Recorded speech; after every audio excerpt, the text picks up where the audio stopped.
दोस्तों वैदिक सभ्यता चल रही थी हमारी। और वैदिक सभ्यता के अंतर्गत आज का टॉपिक है ऋग्वैदिक कालीन धार्मिक जीवन।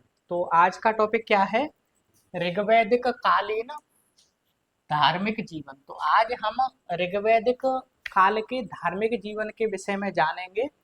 तो सबसे पहली बात ये है कि जो ऋग्वैदिक कालीन धार्मिक जीवन है उसे हम कुछ बिंदुओं के आधार पर बांट कर पढ़ेंगे, जिससे कि ऋग्वैदिक कालीन धार्मिक जीवन को समझने में जो है आसानी हो। ठीक है।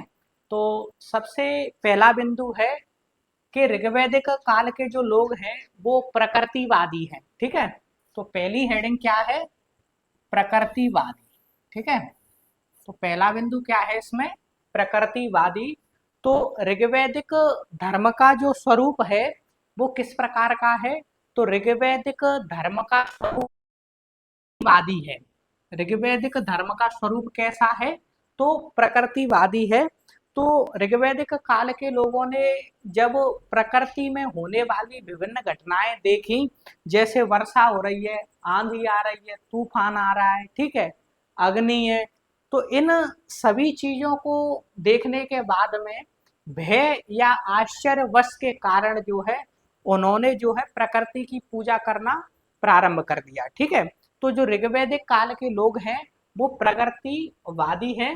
तो ऋग्वैदिक काल में मनुष्य जिन शक्तियों को समझ नहीं सका था, भय या आश्चर्यवश उसका उसने देवीयकरण कर दिया।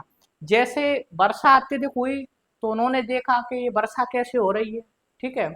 लगातार वर्षा हो रही है, इसे इस वर्षा को करने वाला कौन है? तो फिर उन्होंने वर्षा कराने वाले को जो है इंद्र नाम दे दिया। वर्षा करने वाले को क्या नाम दे दिया? इंद्र दे दिया। जैसे हवा चल रही है तो हवा का देवता किसे माना उन्होंने? तो हवा का देवता वायु माना। तो हवा जो चल रही है उसका जो है देवीकरण कर दिया उन्होंने। तो जो है कहा कि वायु देवता।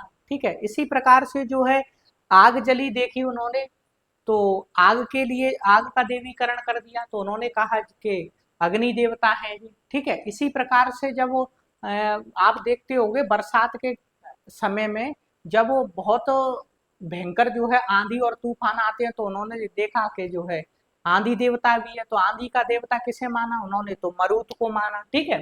तो इस प्रकार से जो ऋग्वैदिक धर्म का स्वरूप है वो प्रकृतिवादी है। और जब उन्होंने प्रकृति की विभिन्न घटनाएं देखी तो भय और आश्चर्यवश के कारण उन्होंने उसका देवीयकरण कर दिया। जैसे इंद्र जो वर्षा का देवता है वो इंद्र, ठीक है, आग का देवता है वो अग्नि, और हवा का देवता है वो वायु, और आंधी का देवता है वो मरुत। ठीक है। तो इस प्रकार का उन्होंने जो है देवीकरण कर दिया। ठीक है। अब प्रकृतिवादी के बाद में जो अगला बिंदु है वो है बहुदेववादी। तो जो ऋग्वैदिक काल के लोग हैं वो बहुदेववादी थे। बहुदेववादी मतलब एक से अधिक देवी देवताओं की पूजा करते थे। तो ऋग्वैदिक काल के प्रारंभ में बहुदेव के साक्ष्य प्राप्त होते हैं। तो ऋग्वैदिक काल जब स्टार्ट हुआ था ना, ऋग्वैदिक काल कब स्टार्ट हुआ था? तो ऋग्वैदिक काल का जो टाइम पीरियड है वो 1500 ईसा पूर्व है। ठीक है। 1500 ईसा पूर्व। और ये ऋग्वैदिक काल कब तक चलेगा? 1000 ईसा पूर्व तक। तो ऋग्वैदिक काल का जो टाइम पीरियड है वो 1500 ईसा पूर्व से लेकर 1000 ईसा पूर्व तक है। ठीक है। तो ऋग्वैदिक काल के प्रारंभ में जो है बहुदेववाद के साक्ष्य प्राप्त होते हैं हमें।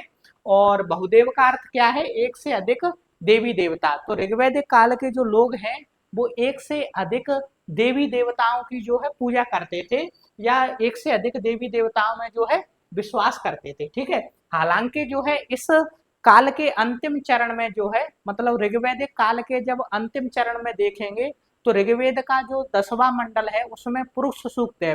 तो उस पुरुष सूक्त में उल्लेख मिलता है किसका? तो पुरुष सूक्त में जो है एकेश्वरवाद की ओर संकेत करता है वो। जो ऋग्वेद का 10वां मंडल है ना, ऋग्वेद में कितने मंडल है? ऋग्वेद में 10 मंडल है। जो 10वां मंडल है उस 10वें मंडल में पुरुष सूक्त है। जब आप पुरुष सूक्त को पढ़ोगे तो उसे पढ़ने पर ऐसा प्रतीत होता है कि कहीं ना कहीं इससे जो है, या ऋग्वेद में जो है एकेश्वरवाद की ओर संकेत मिल रहा है। तो ऋग्वैदिक काल के प्रारंभ में तो हमें बहुदेववाद का साक्ष्य प्राप्त होता है, लेकिन ऋग्वैदिक काल के अंतिम समय में जो है हमें किसका जो है प्रचलन देखने को मिल रहा है या किसकी ओर संकेत देखने को मिल रहा है, तो वो एकेश्वरवाद की ओर मिल रहा है। अब इस एकेश्वरवाद को मैक्स मूलर ने हीनोथिज्म या कैथिनोथिज्म कहा है। क्या कहा है? हीनोथिज्म या कैथिनोथिज्म कहा है। किसने? मैक्स मूलर ने। ठीक है, तो मैक्स मूलर ने इस एकेश्वरवाद को क्या कहा है? हीनोथिज्म या कैथिनोथिज्म कहा है। और ऋग्वेद में एक जगह जो है उल्लेख भी मिलता है। क्या उल्लेख मिलता है? कि सत्य एक ही है, सत्य जो है सत्य एक ही है, भले ही उसके नाम अलग अलग हैं। तो ऋग्वेद में एक उल्लेख भी मिलता है कि सत्य एक ही है, भले ही उसके नाम अलग अलग हैं। ठीक है, बढ़ते हैं आगे। अगला बिंदु है वो पुरुष भाव की प्रधानता। तो ऋग्वैदिक काल में जो हमें धार्मिक जीवन को देखते हैं तो पुरुष भाव की प्रधानता दिखाई देती है। पुरुष भाव की प्रधानता कैसे दिखाई देती है? तो ऋग्वैदिक काल में जो पुरुष देवता हैं उनकी स्थिति जो है उच्च है। ठीक है, उनकी स्थिति कैसी है? उच्च है। जबकि ऋग्वैदिक काल में जो स्त्री देवियों की जो स्थिति देखेंगे तो स्त्री देवियों की स्थिति निम्न है। तो अर्थात हम कह सकते हैं कि ऋग्वैदिक काल में या ऋग्वैदिक काल में पुरुषों की तुलना में स्त्रियों की स्थिति निम्न है, या जो है स्त्रियों का जो है स्थान है वो द्वितीय है।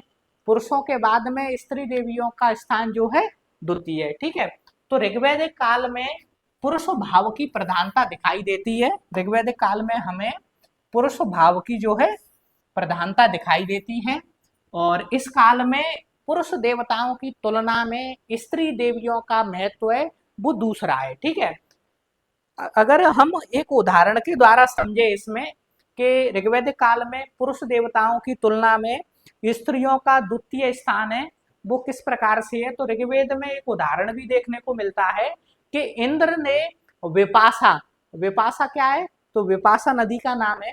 ऋग्वेद में उल्लेख मिलता है कि इंद्र ने विपाशा या व्यास नदी के किनारे उषा के रथ के टुकड़े टुकड़े कर दिए। ठीक है, तो ऋग्वेद में क्या उल्लेख मिलता है? ऋग्वेद में उल्लेख मिलता है कि इंद्र ने व्यास या विपाशा नदी के किनारे उषा के रथ के टुकड़े टुकड़े कर दिए। तो यहाँ जो है इंद्र को जो है उच्च दिखाया गया है, इंद्र को जो है शक्तिशाली दिखाया गया है, जबकि उषा को इंद्र की तुलना में जो है कमजोर या निम्न दिखाया गया है। ठीक है, तो ऋग्वैदिक काल में हमें पुरुष भाव की प्रधानता धर्म में दिखाई देती है। ऋग्वैदिक काल में पुरुष देवताओं की तुलना में स्त्री देवियों का महत्व है वो दूसरे स्थान पर है। ठीक है, तो ऋग्वेद में उल्लेख भी मिलता है कि इंद्र ने जो है विपाशा या व्यास नदी के किनारे उषा के रथ के टुकड़े टुकड़े कर दिए थे। ठीक है, तो व्यास, ये जो व्यास है वो आधुनिक नाम है, आधुनिक या वर्तमान नाम है, व्यास आधुनिक नाम है। ठीक है, और इसी जो व्यास को जो है विपाशा कहा जाता था कब? वैदिक काल में। तो ये वैदिक नाम है। ठीक है, ये वैदिक नाम है, वैदिक नाम। तो वैदिक नाम क्या है? विपाशा। वैदिक नाम क्या है? विपाशा। जब मैंने आपको जो है ऋग्वैदिक काल में जो है ऋग्वेद के अंतर्गत पढ़ाया था कि ऋग्वेद में जो है नदी सूक्त है, और नदी सूक्त के अंतर्गत जो मैंने बताया था कि सिंधु की सहायक नदियां हैं झेलम, चिनाब, रावी, सतलज, व्यास।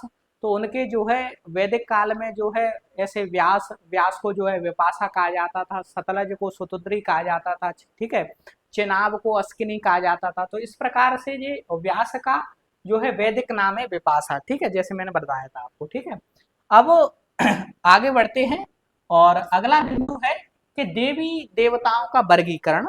तो ऋग्वैदिक काल में देखें हम तो देवी देवताओं का वर्गीकरण किया गया है, और जो है निरुक्त है, निरुक्त ग्रंथ है निरुक्त। तो निरुक्त ग्रंथ किसका है?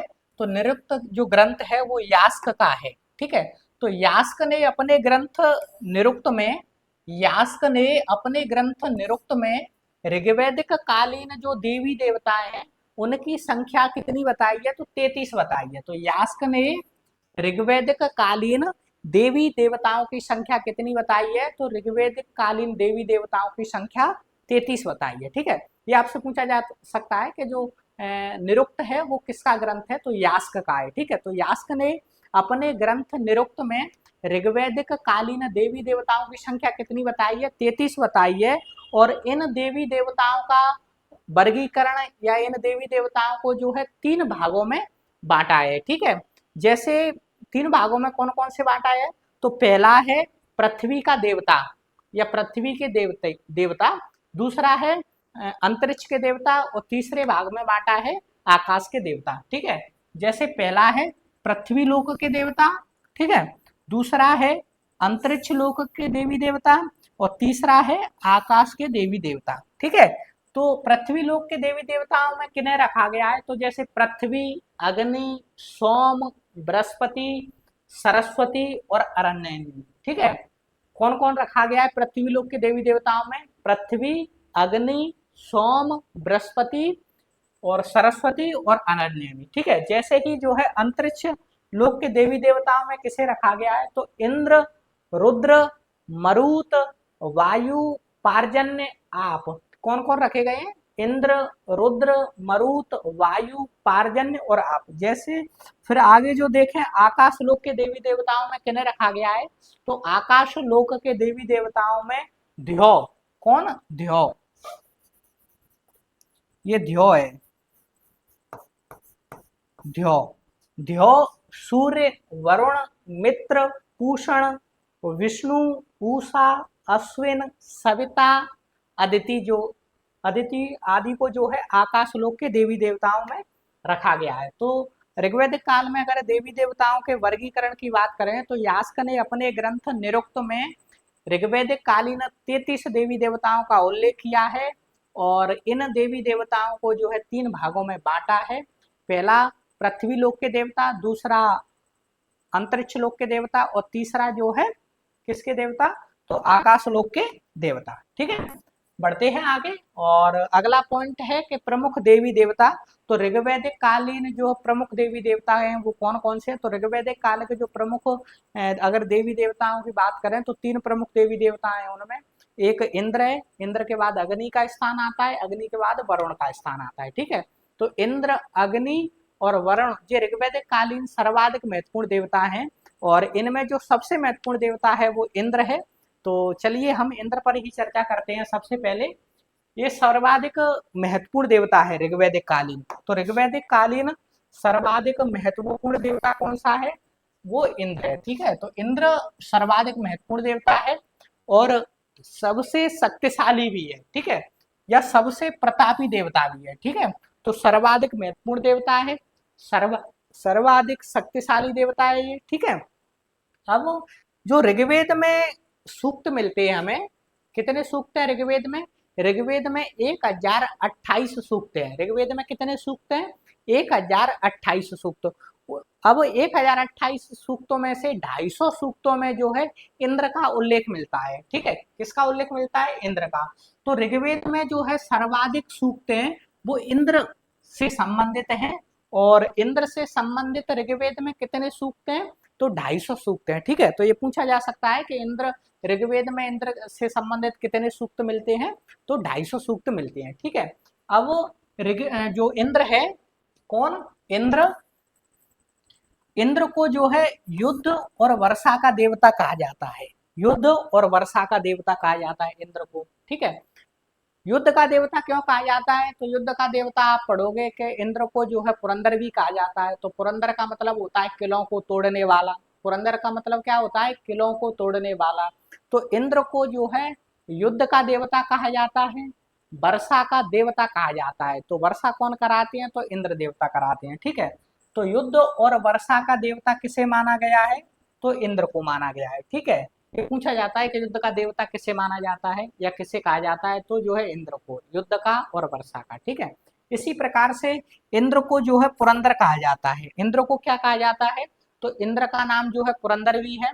पुरंदर का अर्थ होता है किलों को तोड़ने वाला। ठीक है, इंद्र को पुरभिद भी कहा जाता है। इंद्र को क्या कहा जाता है?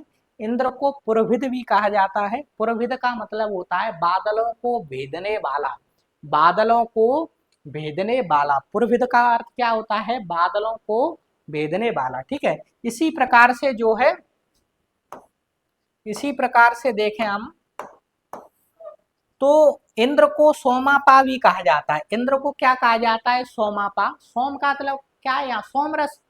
तो अत्यधिक सोम रस का पान करने के कारण इंद्र को जो है सोमापा कहा जाता है।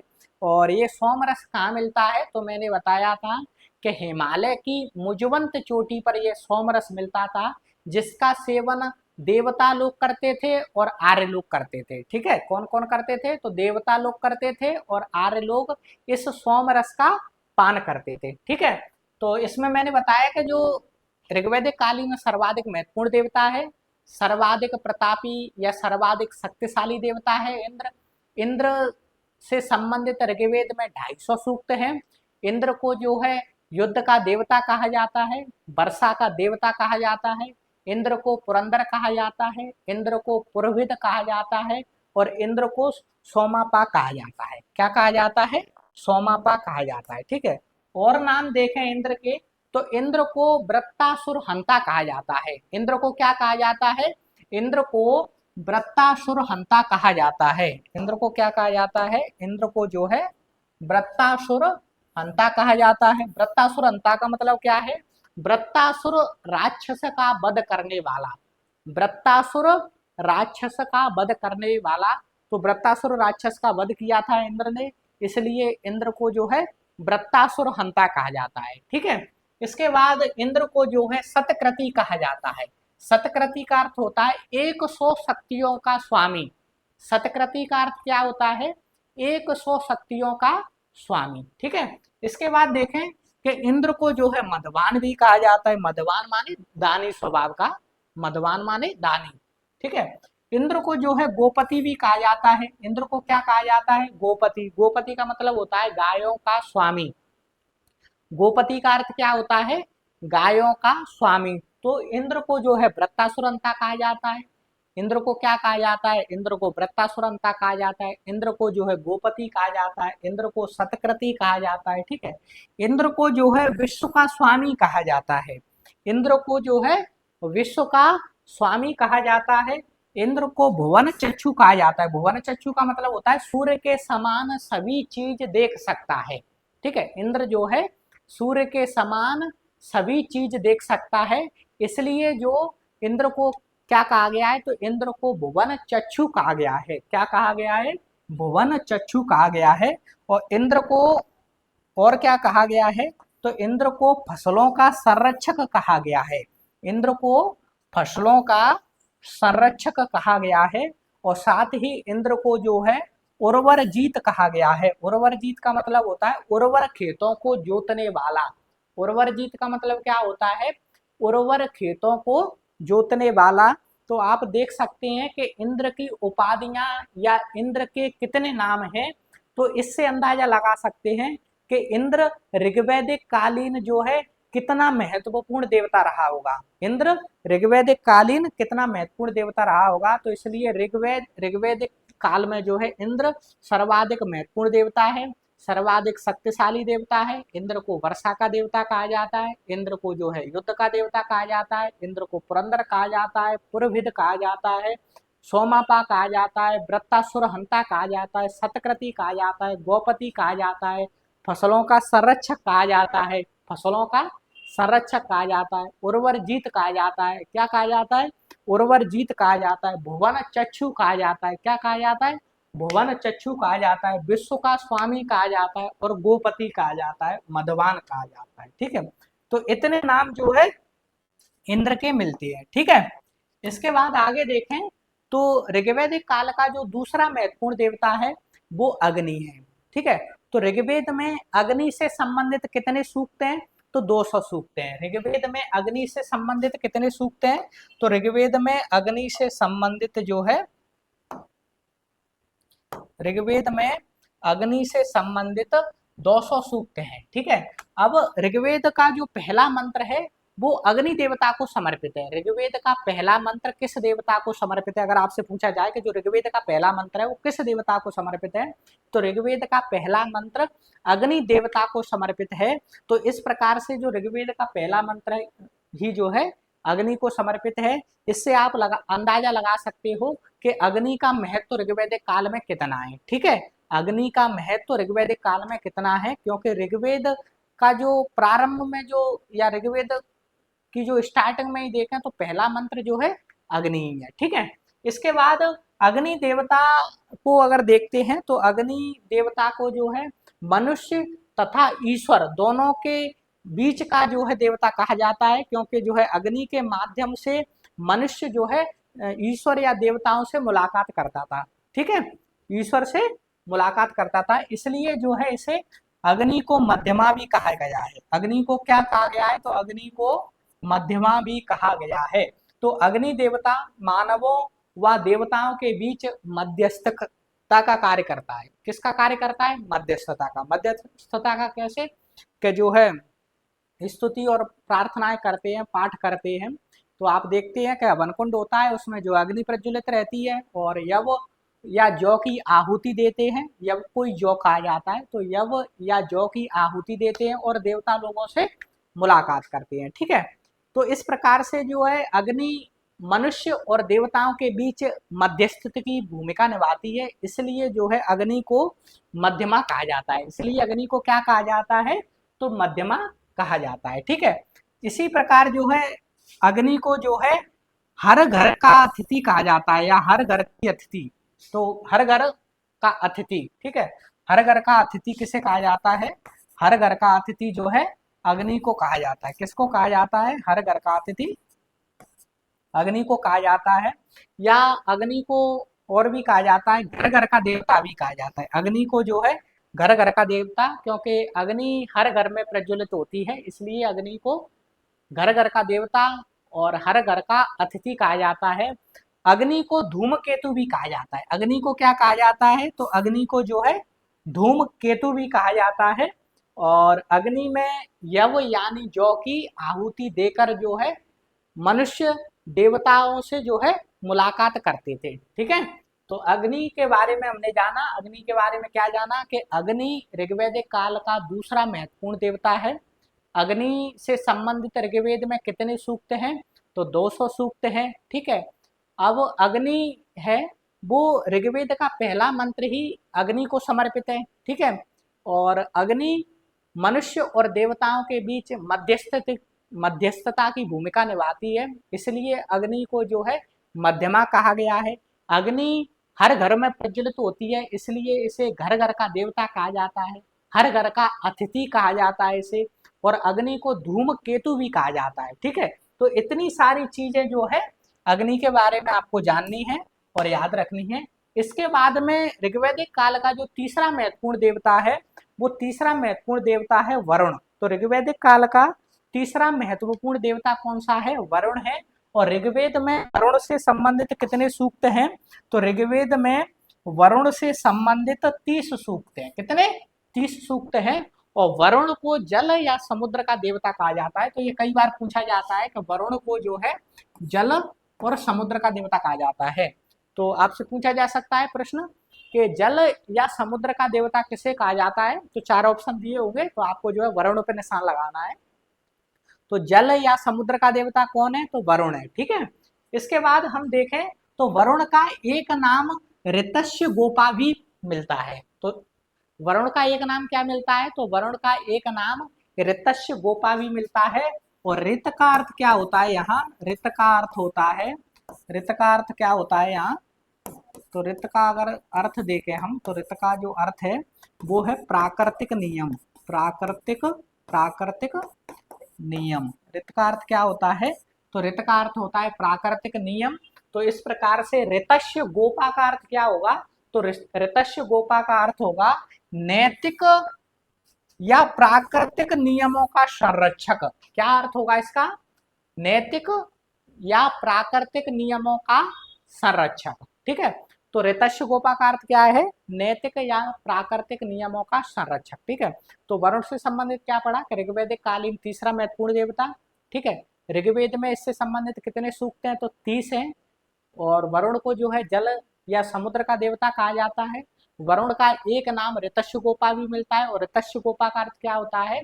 नैतिक या प्राकृतिक नियमों का संरक्षक। ठीक है। वरुण को पापियों को दंड देने वाला भी कहा है। वरुण को पापियों को दंड देने वाला भी कहा गया है। तो वरुण के बारे में आपको एक चीज और जाननी है कि वरुण को पापियों को दंड देने वाला भी कहा गया है। ठीक है। तो वरुण को जल या समुद्र का देवता कहा जाता है।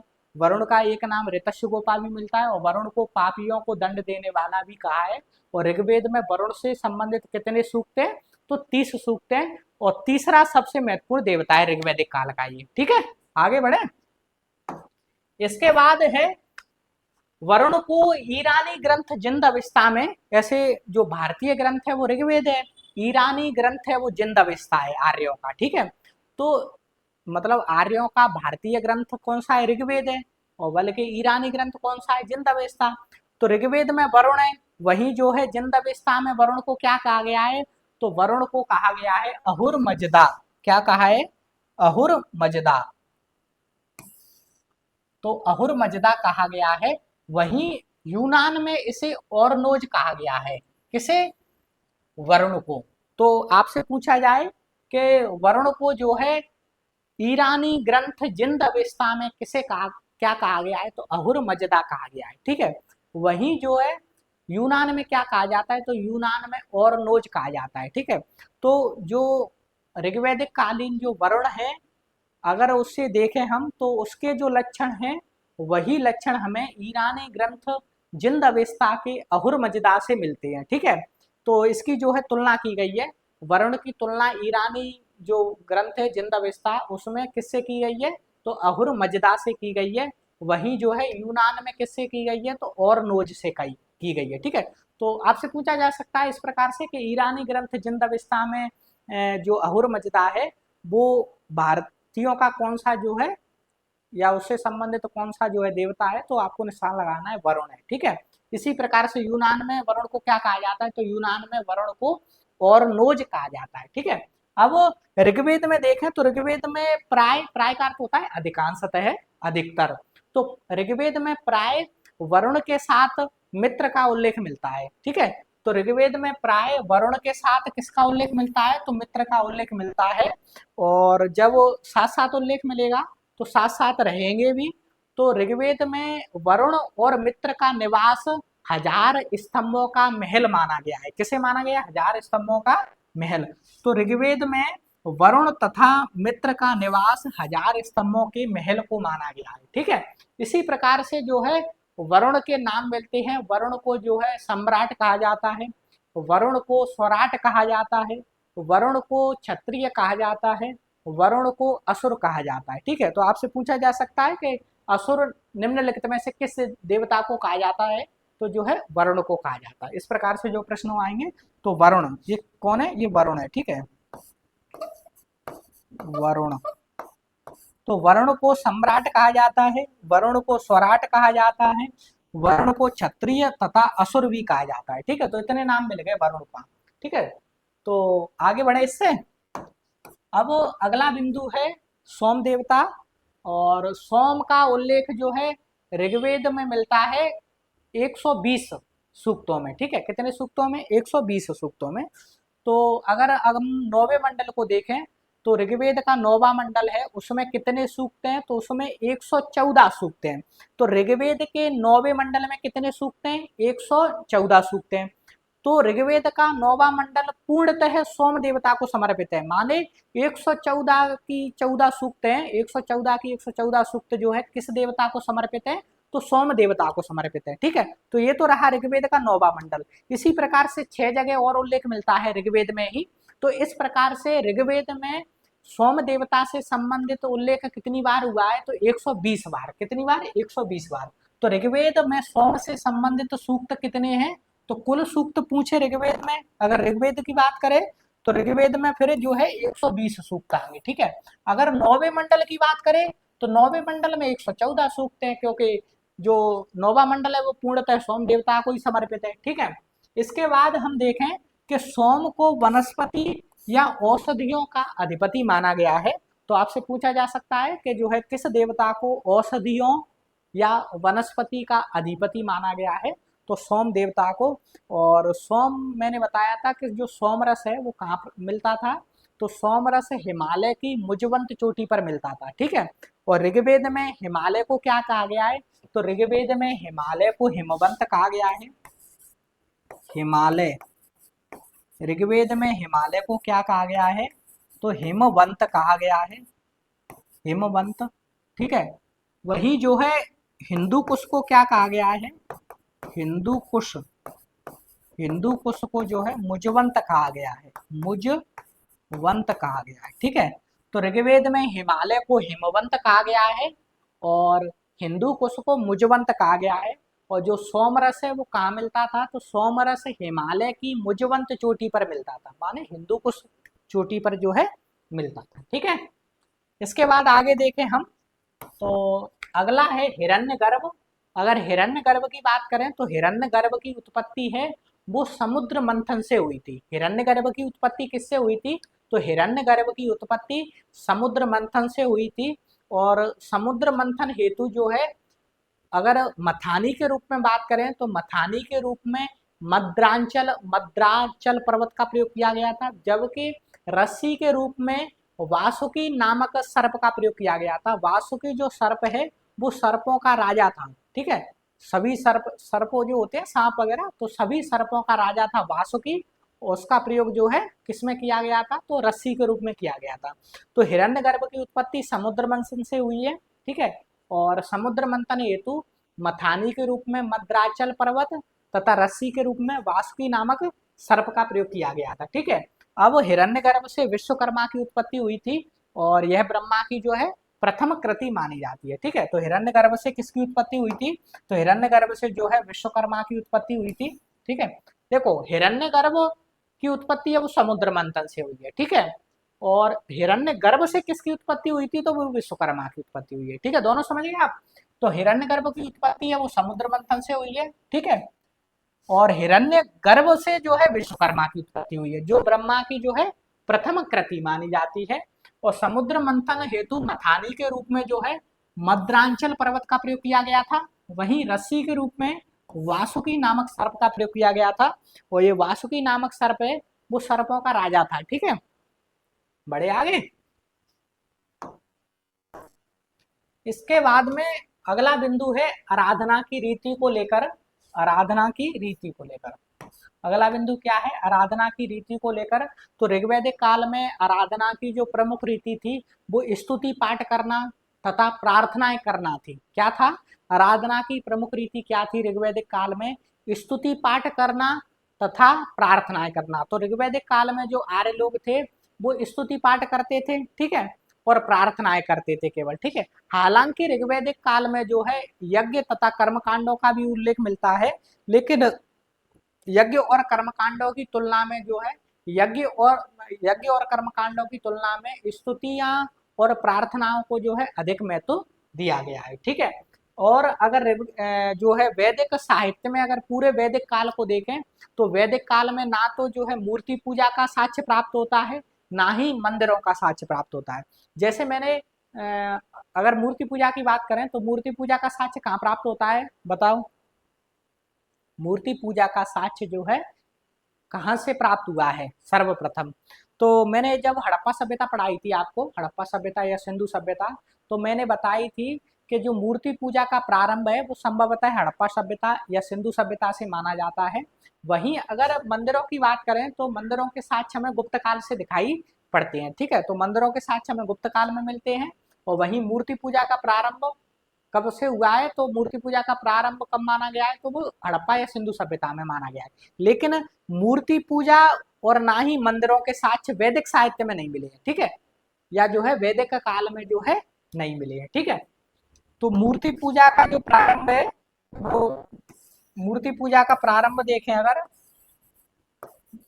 या मूर्ति पूजा का प्रारंभ कब से माना गया है, कब माना गया है, तो मूर्ति पूजा का जो प्रारंभ है वो सिंधु सभ्यता में माना गया है, सिंधु सभ्यता, ठीक है।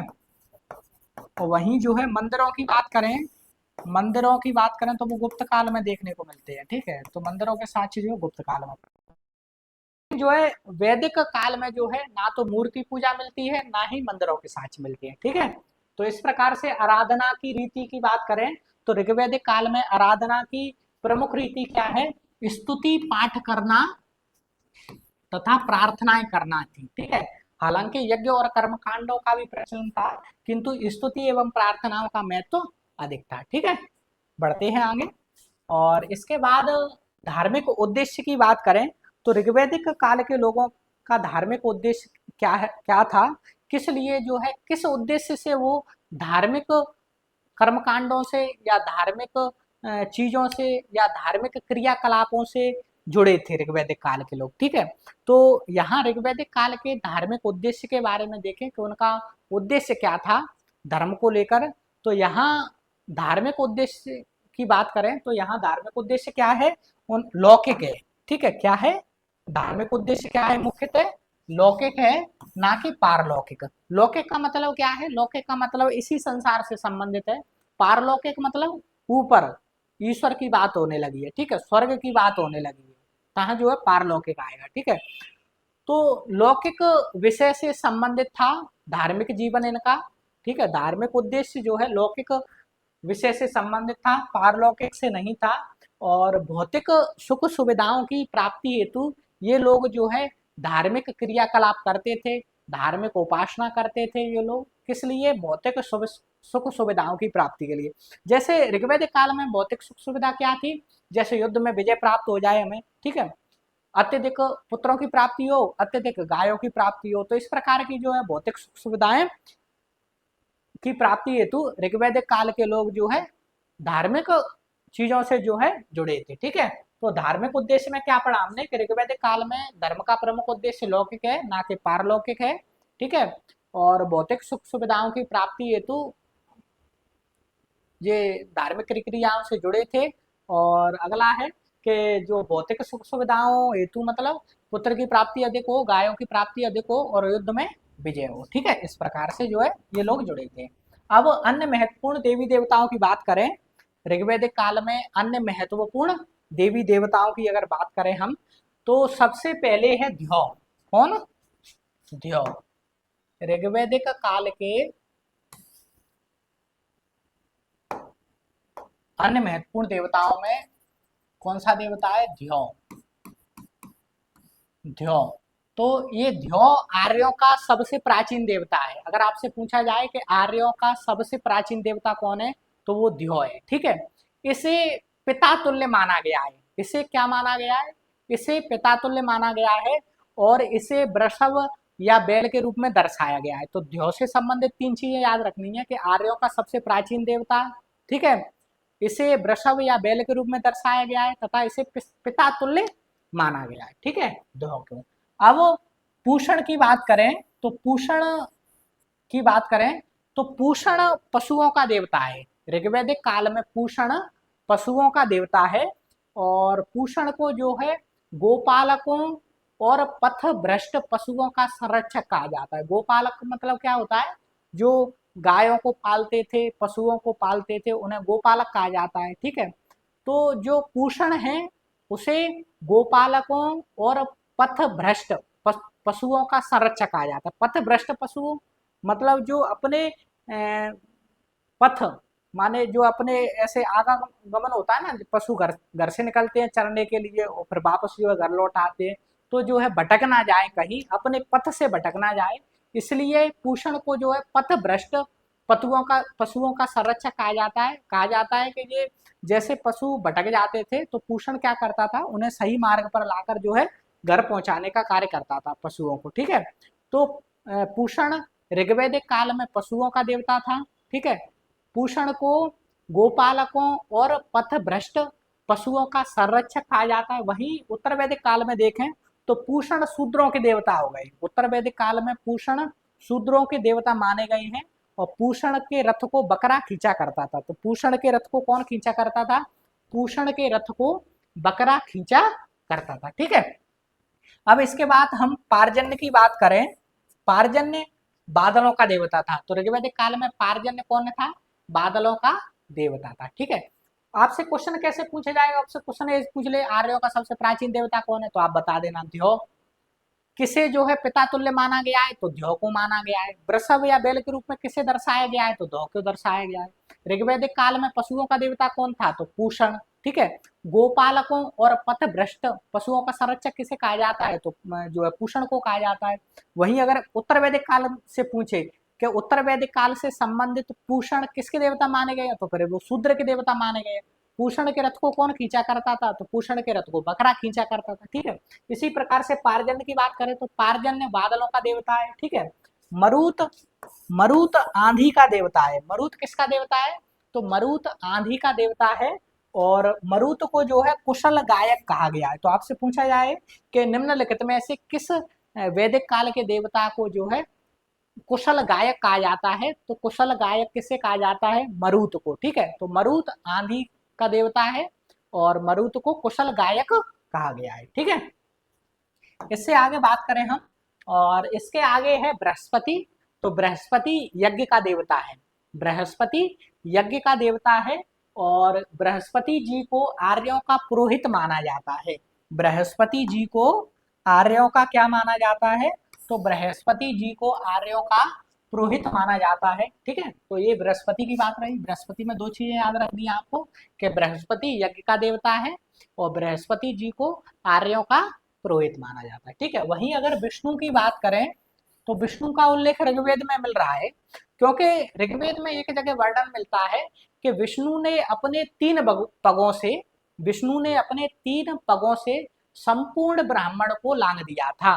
ठीक है, तो ऋग्वेद में विष्णु द्वारा 3 पगों में विश्व को नाप लेने की कहानी भी है, जिन्होंने 3 कदमों में संपूर्ण ब्रह्मांड को जो है लांग दिया था। ठीक है, तो ऐसा उल्लेख किस में मिलता है, तो ऐसा उल्लेख ऋग्वेद में मिलता है कि विष्णु ने अपने 3 पगों से संपूर्ण ब्राह्मण को लांग दिया था। ठीक है, अब जो विष्णु है वो 3 पांवों के देवता है। विष्णु 3 पांवों का देवता माना गया विष्णु को। वहीं रुद्र की बात करें तो रुद्र को जो है क्रोधी स्वभाव का देवता माना गया है। तो रुद्र को जो है क्रोधी स्वभाव का देवता माना गया है। वहीं सूर्य की बात करें तो सूर्य तेजमान घोड़े का प्रतीक है। तेजमान घोड़े का प्रतीक है सूर्य। और सूर्य जो है ये द्यौ के पुत्र थे। द्यौ के पुत्र थे कौन, सूर्य। ये द्यौ पढ़ाया था ना मैंने, जो आर्यों के सबसे प्राचीन देवता थे। वृषभ या बैल के रूप में दर्शाया गया है, उन्हें पिता तुल्य माना गया है। ठीक है, तो द्यौ आर्यों के सबसे प्राचीन देवता है, उन्हें पिता तुल्य माना गया है। उन्हीं के जो है पुत्र हैं सूर्य। और सूर्य का काम क्या था, तो वो अंधकार को जो है प्रकाश में बदलते थे। सूर्य का काम क्या था, अंधकार को जो है प्रकाश में बदलते थे। अब अगला देवता है मित्र। मित्र का मतलब उदित होता हुआ सूर्य। मित्र का अर्थ क्या है, उदित होता हुआ सूर्य। इसे शपथ एवं प्रतिज्ञा का देवता कहा गया है। ठीक है, तो मित्र किसके देवता थे, तो मित्र जो है शपथ एवं प्रतिज्ञा के देवता थे। ठीक है, इसके बाद आगे बात करें कि ऋग्वैदिक काल में अगर उषा की बात करें तो उषा प्रातः काल की देवी थी। ठीक है, निशा रात्रि काल की देवी थी। वहीं अगर सविता की बात करें तो सविता प्रखर सूर्य है। सविता कौन है, प्रखर सूर्य है। और इसी सविता का जो है गायत्री मंत्र समर्पित है। इसी सविता के लिए जो है गायत्री मंत्र समर्पित है। तो सविता प्रखर सूर्य है। और सविता, आपसे पूछा जाए कि ऋग्वेद का जो तीसरा मंडल है उसमें गायत्री मंत्र का उल्लेख है और गायत्री मंत्र किस देवता को समर्पित है, तो आप बताओगे कि वो सविता को समर्पित है। ठीक है, सविता का मतलब क्या होता है, प्रखर सूर्य। ठीक है, इसी प्रकार से सरस्वती है, वो सरस्वती ज्ञान की देवी है। सरस्वती कौन है, ज्ञान की देवी है। और अरण्यनी है जंगल की देवी। ठीक है, अरण्य कौन है, जंगल की देवी। इस प्रकार से जो है ऋग्वैदिक कालीन धार्मिक जीवन यहाँ जो है हमारा पूरा होता है। एक बार इसे जो है रिवीजन के तौर पर देखते हैं। ऋग्वैदिक कालीन धार्मिक जीवन को जो है रिवीजन के तौर पर देखते हैं जल्दी जल्दी। ठीक है, तो ऋग्वैदिक कालीन धार्मिक जीवन, तो ऋग्वैदिक कालीन धार्मिक जीवन की जानकारी का स्रोत क्या है, तो मैंने बताया था पहले कि ऋग्वैदिक काल से संबंधित चाहे धार्मिक जीवन हो, चाहे सामाजिक आर्थिक राजनीतिक, उन सभी की जानकारी किससे प्राप्त होगी, तो उन सभी की जानकारी जो है ऋग्वेद से प्राप्त होगी। ठीक है, तो ऋग्वैदिक कालीन धार्मिक जीवन की जानकारी का स्रोत क्या है, तो ऋग्वेद है। अब ऋग्वैदिक कालीन धार्मिक जीवन को हमने कुछ बिंदुओं के आधार पर बांटकर पढ़ा था। तो उनमें जो पहला बिंदु है वो प्रकृतिवादी है। तो ऋग्वैदिक धर्म की बात करें तो ऋग्वैदिक धर्म का स्वरूप कैसा है, तो ऋग्वैदिक धर्म का स्वरूप है वो प्रकृतिवादी है। और ऋग्वैदिक काल के लोग प्रकृतिवादी किस प्रकार हो गए, तो मैंने बताया कि जब उन्होंने जो है प्रकृति की विभिन्न घटनाओं को देखा, तो उन घटनाओं को देखने के बाद भय या आश्चर्यवश उनका देवीयकरण कर दिया उन्होंने। ठीक है, जैसे उन्होंने वर्षा देखी तो वर्षा का देवता मान लिया उन्होंने इंद्र। ठीक है, हवा को देखा तो हवा का देवता वायु को मान लिया। इसी प्रकार आंधी देखा तो आंधी का देवता किसे माना, मरुत को माना। ठीक है, बढ़ते हैं आगे। अगला बिंदु था बहुदेववादी। तो ऋग्वैदिक काल के लोग प्रारंभ में बहुदेववादी थे। ठीक है, बहुदेववादी का अर्थ होता है कि ऋग्वैदिक काल के लोग एक या एक से अधिक देवी देवताओं की पूजा जो है करते थे। ये ऋग्वैदिक काल के लोग उसमें विश्वास करते थे। हालांकि ऋग्वैदिक काल के अंतिम चरण में देखें तो ऋग्वेद के 10वें मंडल में पुरुष सूक्त है, और पुरुष सूक्त एकेश्वरवाद की ओर संकेत करता है। किसकी ओर संकेत करता है, तो एकेश्वरवाद की ओर संकेत करता है, जिसे मैक्स मूलर ने क्या कहा है, जिसे मैक्स मूलर ने हीनोथिज्म या कैथिनोथिज्म कहा है। जिसे मैक्स मूलर ने हीनोथिज्म या कैथिनोथिज्म कहा गया है। और एक जगह ऋग्वेद में उल्लेख भी मिलता है कि सत्य एक ही है, भले ही उसके नाम अलग अलग हैं। ठीक है, इसके बाद अगला बिंदु है कि ऋग्वैदिक काल में पुरुष भाव की प्रधानता देखने को मिलती है। ऋग्वैदिक काल में किसकी प्रधानता मिलती है, तो ऋग्वैदिक कालीन धार्मिक जीवन में हमें पुरुष भाव की प्रधानता मिलती है। पुरुष भाव की प्रधानता का मतलब क्या है कि ऋग्वैदिक काल में पुरुष देवताओं की जो स्थिति है वो उच्च है, जबकि पुरुष देवताओं की तुलना में महिला देवी या मतलब स्त्री देवियों की स्थिति है वो निम्न है। और एक जगह ऋग्वेद में उदाहरण भी मिलता है कि इंद्र ने विपाशा या व्यास नदी के किनारे उषा के रथ के टुकड़े टुकड़े कर दिए। तो इससे क्या पता चल रहा है, इससे पता ये चल रहा है कि इंद्र है वो शक्तिशाली है, वो उच्च है, जबकि उषा है वो कमजोर है, वो निम्न है। तो इस प्रकार से इसका प्रतीकात्मक अर्थ ये हुआ कि ऋग्वैदिक काल में पुरुष देवताओं की तुलना में स्त्री देवियों का द्वितीय महत्व है, उनका जो है निम्न स्थान है। किससे, पुरुष देवताओं की तुलना में। ठीक है, बढ़ते हैं आगे। इसके बाद जो है देवी देवताओं की वर्गीकरण की बात करें तो यास्क ने अपने ग्रंथ निरुक्त में ऋग्वैदिक कालीन देवी देवताओं की संख्या कितनी बताई है, तो 33 बताई है। और उन देवी देवताओं को जो है 3 भागों में बांटा है। पहला क्या है, तो पहला है पृथ्वी लोक के देवता। दूसरा क्या है, तो दूसरा है अंतरिक्ष लोक के देवता। और तीसरा है आकाश लोक के देवता। अगर आपसे पूछा जाए कि पृथ्वी लोक के देवता कौन कौन से, तो आप बताना पृथ्वी, अग्नि, सोम, बृहस्पति, सरस्वती, अरण्यनी। वहीं आपसे पूछा जाए कि अंतरिक्ष लोक के देवता कौन है, तो इंद्र, रुद्र, मरुत, वायु, पार्जन्य, आप और आदि। देख फिर आकाश लोक के देवी देवताओं में ध्यो, सूर्य, वरुण, मित्र, पूषण, विष्णु, उषा, अश्विन, सविता, अदिति आदि। ठीक है, बढ़ते हैं आगे। इसके बाद देखें कि प्रमुख देवी देवताओं की बात करें ऋग्वैदिक काल में, तो ऋग्वैदिक काल का सर्वाधिक महत्वपूर्ण देवता कौन है, इंद्र। यह सर्वाधिक शक्तिशाली भी देवता है, प्रतापी देवता है। इंद्र से संबंधित ऋग्वेद में 250 सूक्त है। इंद्र को वर्षा का देवता कहा जाता है, युद्ध का देवता कहा जाता है। इंद्र के अनेक नाम मिलते हैं, जैसे इंद्र को पुरंदर कहा गया है। पुरंदर का अर्थ क्या होता है, किलों को तोड़ने वाला।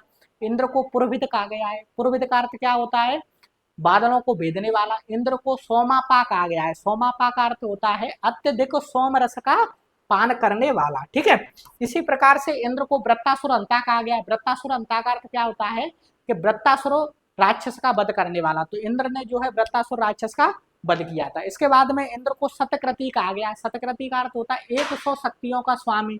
इंद्र को गौपति कहा गया है। गौपति का मतलब होता है गायों का स्वामी। ठीक है, इंद्र को फसलों का संरक्षक कहा गया है। इंद्र को उर्वरजीत कहा गया है। उर्वरजीत का मतलब होता है उर्वरा, खेतों को जोतने वाला। उर्वर, खेतों को जोतने वाला, उर्वरजीत। इसी प्रकार से जो है इंद्र को मदवान कहा गया है।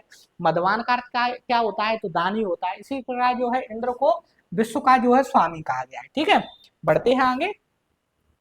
और इसके बाद में अग्नि की बात करें तो ऋग्वैदिक काल में अग्नि का स्थान जो है देवताओं में दूसरा आता है। तो ऋग्वैदिक काल में दूसरा महत्वपूर्ण देवता था अग्नि। अग्नि से संबंधित ऋग्वेद में 200 सूक्त हैं।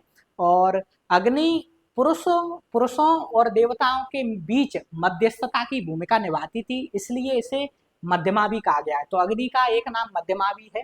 अग्नि हर घर में प्रज्वलित होती थी, इसलिए इसे घर घर का देवता भी कहा गया है। ठीक है, हर घर का अतिथि भी कहा गया है। अग्नि को जो है धूम केतु भी कहा गया है। अग्नि को क्या कहा गया है? अग्नि को जो है धूम केतु कहा गया है। और ऋग्वेद का जो पहला मंत्र है वो अग्नि से ही प्रारंभ होता है। ठीक है, तो ऋग्वेद का पहला मंत्र है वो किसको समर्पित है? वो अग्नि को ही समर्पित है। और आप देखोगे कि अग्नि में जो है किसकी आहुति देते थे आर्य लोग? तो यव यानी जौ की आहुति देते थे। ठीक है, इसके बाद अगर बात करें वरुण की, तो ऋग्वैदिक कालीन ये तीसरा महत्वपूर्ण देवता है वरुण। और वरुण से संबंधित ऋग्वेद में 30 सूक्त हैं। वरुण को जल या समुद्र का देवता कहा गया है। वरुण को क्या कहा गया है? तो वरुण को जल या समुद्र का देवता कहा गया है। वरुण का एक और नाम मिलता है ऋतस्य गोपा। ऋतस्य गोपा का अर्थ क्या होता है? तो नैतिक या प्राकृतिक नियमों का संरक्षक। ठीक है, इसी प्रकार से जो है वरुण को पापियों को दंड देने वाला कहा गया है। तो वरुण को जो है पापियों को दंड देने वाला कहा गया है। अब वरुण को ईरानी ग्रंथ जिंद अवस्था में जो कौन है? अहुर मजदा है।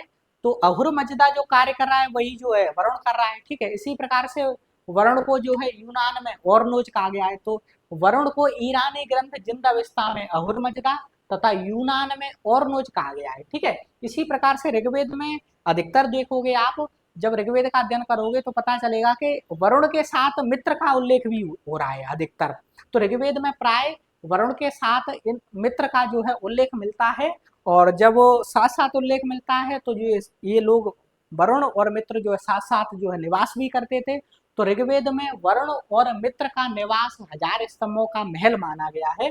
वहीं अगर देखें कि वरुण को और किन किन नामों से जाना जाता है? वरुण को जो है सम्राट कहा जाता है, वरुण को स्वराट कहा जाता है, वरुण को क्षत्रिय कहा जाता है और वरुण को असुर कहा जाता है। ठीक है, इसके बाद देखें कि सोम को, तो ऋग्वेद में जो 9वां मंडल है, उस 9वें मंडल में 114 सूक्त हैं। वो 114 की 14 सूक्त जो है सोम देवता को समर्पित हैं। और ऋग्वेद में 6 जगह और जो है सोम देवता का जो है उल्लेख मिलता है। तो इस प्रकार से जो है ऋग्वेद में जो है कुल 120 सूक्तों में जो है सोम का उल्लेख मिलता है। और आपको बताया था कि सोम रस कहाँ मिलता था? तो सोम रस जो है हिमालय की मुजवंत चोटी पर मिलता था। ऋग्वेद में हिमालय को हिमवंत कहा गया है, जबकि हिमालय की चोटी हिंदू कुश को मुजवंत कहा गया है। ठीक है, और जो है अगर सोम की बात करें तो सोम को जो है औषधियों और वनस्पतियों का अधिपति माना गया है। औषधियों और वनस्पति का अधिपति माना गया है। फिर हिरण्यगर्भ की बात करें तो हिरण्यगर्भ की उत्पत्ति समुद्र मंथन से हुई थी।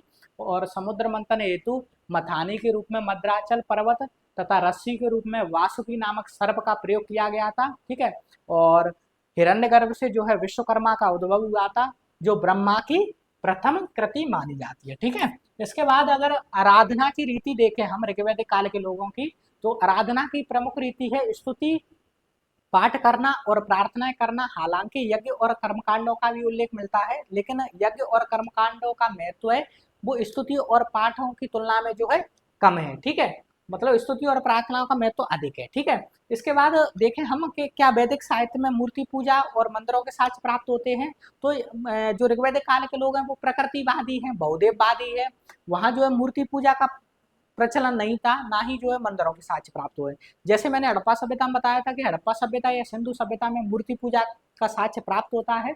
और वहीं जो है मंदिरों के साक्ष्य देखें तो मंदिरों के साक्ष्य जो है गुप्त काल में प्राप्त होते हैं। ठीक है, इसके बाद हम धार्मिक उद्देश्य की बात करें तो ऋग्वैदिक कालीन धार्मिक जीवन में जो है धार्मिक उद्देश्य क्या था? तो उनका धार्मिक उद्देश्य लौकिक है, ना कि पारलौकिक।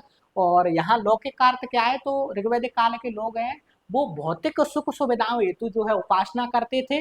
भौतिक सुख सुविधाओं हेतु मतलब कि युद्ध में विजय हो हमें, ठीक है, अत्यधिक पुत्रों की प्राप्ति हो, अत्यधिक गायों की प्राप्ति हो, तो इस प्रकार की जो है ईश्वर से या प्रकृति से जो है कामना करते थे ये लोग। ठीक है, इस आगे देखें कि अन्य महत्वपूर्ण देवताओं में मैंने द्यौ बताया। द्यौ आर्यों का सबसे प्राचीन देवता है। इसे वृषभ या बैल के रूप में दर्शाया गया है और ये इसे पितातुल्य माना गया है। ठीक है, दूसरे पे देखें पूषण, तो पूषण को पशुओं का देवता कहा गया है ऋग्वैदिक काल में। ठीक है, गोपालकों और पथभ्रष्ट पशुओं का संरक्षक कहा गया है। वहीं जो है पूषण को उत्तर वैदिक काल में देखें तो उत्तर वैदिक काल में ये शूद्रों का देवता बन जाता है। और पूषण के रथ को बकरा खींचा करता था। ठीक है। पारजन्य बादलों का देवता है। मरुत आंधी का देवता माना गया है। मरुत को आंधी का देवता था मरुत, और इसे कुशल गायक कहा गया है मरुत को। तो किस देवता को जो कुशल गायक कहा गया है? तो मरुत को कहा गया है। ठीक है। बृहस्पति की बात करें तो बृहस्पति यज्ञ का देवता था, और बृहस्पति जी को आर्यों का पुरोहित माना जाता है। ठीक है। विष्णु विष्णु की बात करें तो ऋग्वेद में विष्णु का उल्लेख मिल रहा है, और एक जगह ऋग्वेद में उल्लेख मिलता है कि विष्णु ने अपने 3 पगों से जो है संपूर्ण ब्रह्मांड को लांग दिया था। ठीक है। अब रुद्र की बात करें तो रुद्र क्रोधी स्वभाव का देवता है। वहीं सूर्य की बात करें तो सूर्य तेजमान घोड़े का प्रतीक है, और ये ध्यो का पुत्र है। और सूर्य के बारे में कहा गया है कि सूर्य अंधकार को जो है प्रकाश में बदल देता है। ठीक है। अब मित्र, मित्र का अर्थ है उदित होता हुआ सूर्य, और मित्र शपथ एवं प्रतिज्ञा का देवता था। ठीक है।